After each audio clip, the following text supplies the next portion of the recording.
পৰীক্ষা দিয়ে শিক্ষকৰ চাকৰি লাভ কৰিব প্ৰত্যাশীসকলে কি নিয়মৰ মাজেৰে আগবাঢ়িব লাগিব ৯,০০০ শিক্ষক নিযুক্তি লৈ ৰাজ্য চৰকাৰৰ তৰফৰ পৰা কি ঘোষণা আগবঢ়োৱা হৈছে জনাম সবিশেষ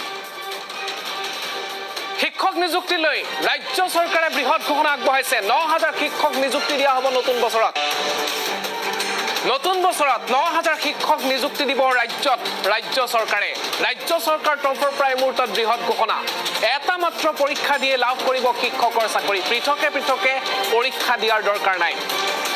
কি প্ৰক্ৰিয়া এইবাৰ পৃথকে অনুষ্ঠিত নহয় টেট আৰু নিযুক্তি পৰীক্ষা এটা মাত্ৰ পৰীক্ষা টেট কাম ৰিক্ৰুটমেণ্ট পৰীক্ষা এই পৰীক্ষা দিয়ে আপোনালোকে পোনপটীয়াকৈ চাকৰি লাভ কৰিব খালি থকা পদ অনুসৰিহে বাছনি কৰা হ'ব উত্তীৰ্ণসকলক 29 ডিসেম্বৰ ৰাজ্যজুৰি অনুষ্ঠিত হ'ব টেট কাম ৰিক্ৰুটমেণ্ট টেষ্ট আৰু টেষ্টত যিসকলে উত্তীৰ্ণ হ'ব সেই সকলে পোনপটীয়াকৈ চাকৰি লাভ কৰিব স্নাতক আৰু স্নাতকোত্তৰ শিক্ষকৰ বাবে অনুষ্ঠিত হ'ব পৰীক্ষা গ্ৰেজুৱেট টিচাৰ আৰু পোষ্ট গ্ৰেজুৱেট টিচাৰ পূৰ্বৰ সেৱা আৰু বৰ্তমানৰ ষ্টেট স্কুল এডুকেশ্যন বোৰ্ডে পাতিব পৰীক্ষা তেওঁলোকক দায়িত্ব দিয়া হৈছে শিক্ষক নিযুক্তি লৈ ৰাজ্য চৰকাৰৰ তৰফৰ পৰা ৰাজ্যৰ শিক্ষামন্ত্ৰী ৰণোজ পেগুৱে বৃহৎ ঘোষণা আগবঢ়াইছে মাত্ৰ এটা পৰীক্ষা দিয়ে এইবাৰ শিক্ষকৰ চাকৰি লাভ কৰিব প্ৰত্যাশীসকলে